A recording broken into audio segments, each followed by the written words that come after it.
Welcome to my channel Juragan Sains. Kali ini kita akan mempelajari IPA kelas 8, yaitu bab 4 Getaran, Gelombang, dan Cahaya part 1. Sebelum kita mulai, silakan sobat-sobat bisa like, komen, dan subscribe di channel Juragan Sains. Getaran. Bunyi dapat dikatakan bergetar jika benda bergerak bolak-balik secara teratur melalui titik kesetimbangan. Nah, perhatikan gambar berikut. Yang disebut satu getaran ialah benda bergerak dari A ke O, ke B, ke O, dan berhenti kembali di titik A. Atau juga bisa ditulis AO, BO, A. Jadi satu getaran itu bergerak bolak-balik ya, bukan bergerak sekali saja.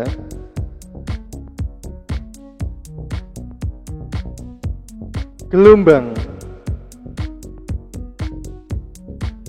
Berdasarkan energinya, gelombang dapat dibedakan menjadi dua, yaitu satu, gelombang mekanis. Gelombang mekanis perambatannya gelombang memerlukan medium perantara seperti gelombang tali, gelombang air, dan gelombang bunyi. Yang kedua, gelombang elektromagnetis. Perambatan gelombangnya tidak memerlukan medium seperti gelombang cahaya.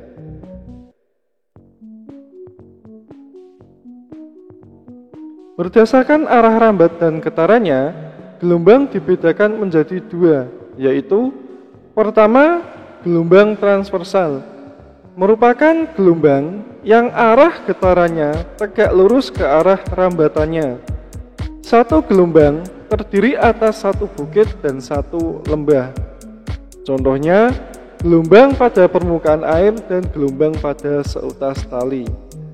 Jadi satu gelombang itu terdiri atas satu bukit dan satu lembah ya, seperti gambar berikut.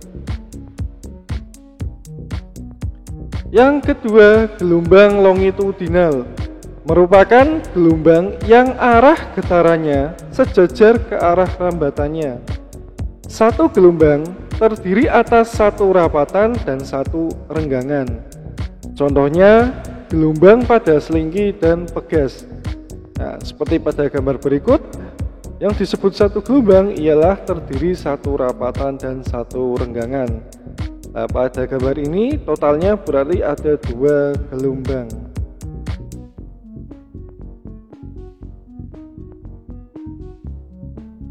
Bunyi.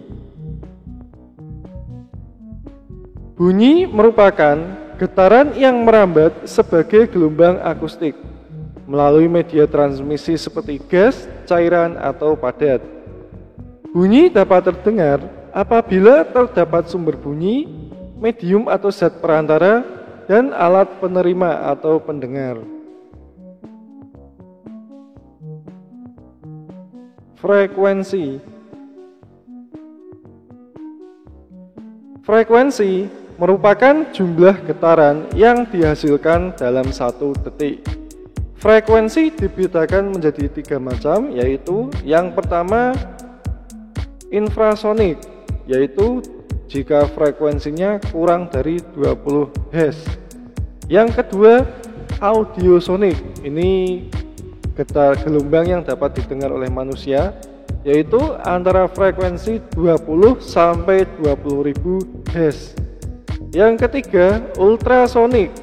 Ialah gelombang yang frekuensinya lebih dari 20.000 Hz. Jadi gelombang yang dapat didengar manusia itu adalah gelombang audiosonik yang rentang frekuensinya 20 sampai 20.000 Hz. Di bawah dan di atas tersebut, yaitu infrasonik dan ultrasonik, itu tidak dapat didengar oleh manusia. Istilah-istilah dalam bunyi.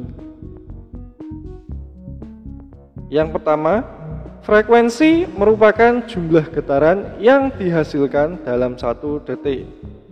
Yang kedua, periode merupakan waktu yang diperlukan untuk menghasilkan satu getaran penuh.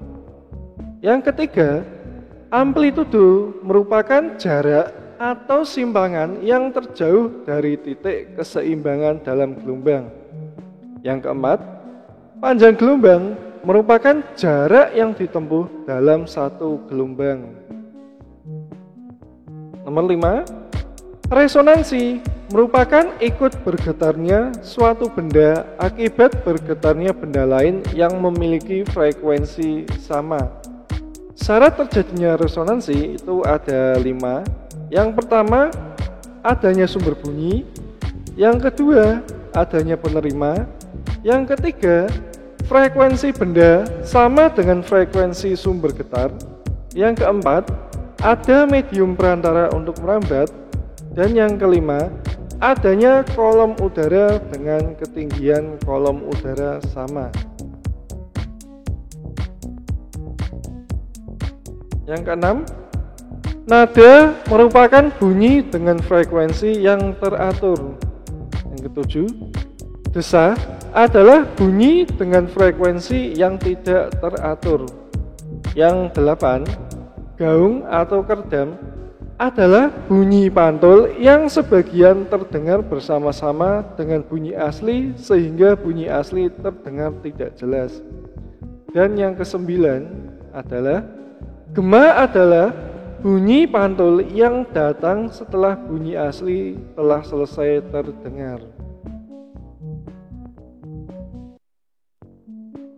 Hubungan antara panjang gelombang, frekuensi, cepat rambat, dan periode gelombang. Nah, untuk getaran ini kurang lebih ada 4 rumus. Yang pertama, V sama dengan lambda per T. Yang kedua, T besar sama dengan 1 per F. Yang ketiga, V sama dengan F kali lambda. Dan yang keempat, F sama dengan N per T kecil, di mana V itu adalah cepat rambat gelombang, satuannya meter per sekon. Lambda ialah panjang gelombang, satuannya meter. T besar adalah periode, satuannya sekon. F adalah frekuensi, satuannya hertz. N sama dengan jumlah gelombang, dan T kecil adalah waktu, satuannya sekon. Oke, langsung saja kita ke contoh soal. Contoh soal yang pertama, perhatikan gambar berikut. Gerakan bandul dari N ke M dan ke L menghasilkan berapa getaran?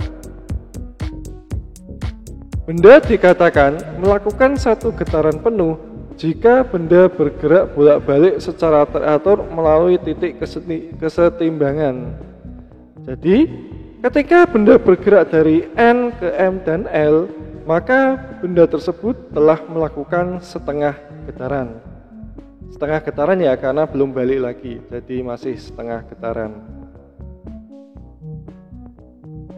Contoh nomor 2, jika suatu sumber getaran memiliki frekuensi 20 Hz, maka periode sumber getarnya adalah diketahui F sama dengan 20 Hz.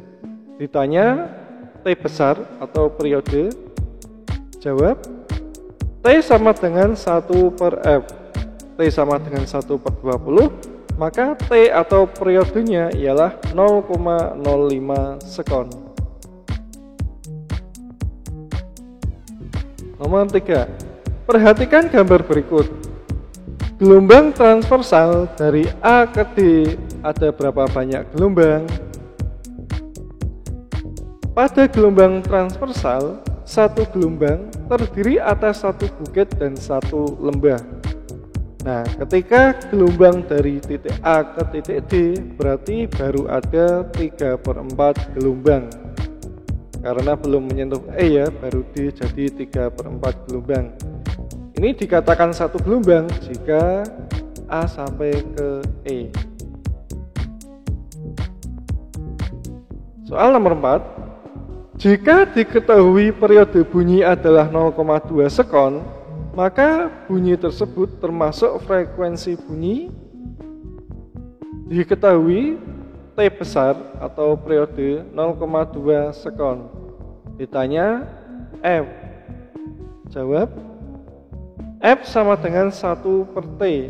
F sama dengan 1 per 0,2. F sama dengan 5 Hz. Karena frekuensinya sebesar 5 Hz, maka bunyi tersebut termasuk gelombang bunyi infrasonik karena frekuensinya kurang dari 20 Hz.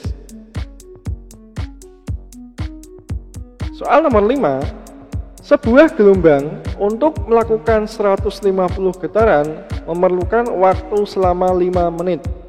Maka periode getarannya adalah diketahui N sama dengan 150, T kecil atau waktu sama dengan 5 menit.